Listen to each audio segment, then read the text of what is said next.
In this video, we're going to talk about the next step with simplifying radical numbers, and that is how to combine when we're asked to add or subtract. So radical numbers actually have their own way of determining like terms. So we want to make sure we factor as much as possible and combine any like terms that we have. So we'll go over two examples here. This first example was actually in our previous video. So square root of 20 plus 6 times the square root of 5. Or we could also say root 20 plus 6 root 5. So square root of 20 and square root of 5 are not like terms. We have to think about them as sort of their own variable. So if you think of whatever the expression is under the root or radical, if they are different, it's like two different variables. So this would be something like x plus 6y. We can't combine those. They're not like terms. If we can factor this root 20 into an expression that is similar to this term, where it's a coefficient times square root of 5, then we can combine them.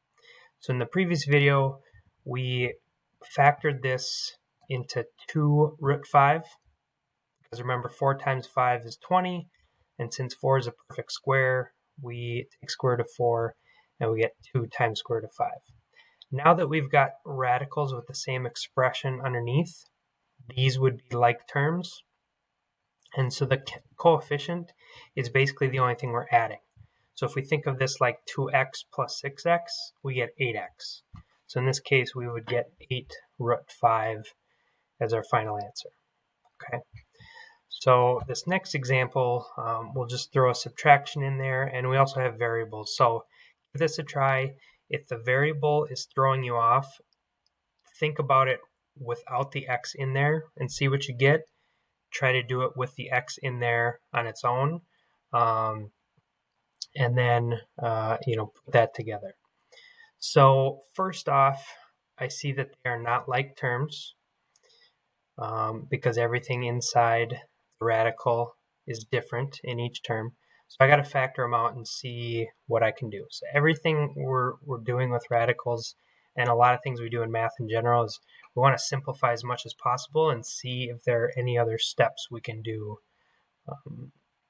to get a more clear picture of what we have.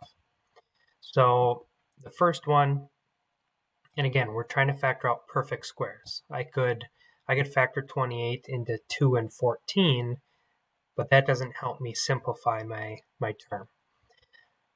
So I noticed that 63 can be factored into 7 times 9, and 9 is a perfect square.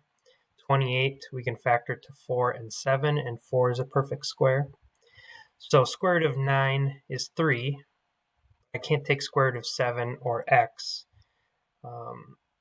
without getting a decimal or some unknown value. So we're going to take the square root of 9, and that becomes a coefficient of 3. And here square root of 4 is 2. So that becomes a coefficient here. And we still have 7x underneath both radicals. And now we have like terms. And so we basically do 3 minus 2, and we end up with just square root of 7x.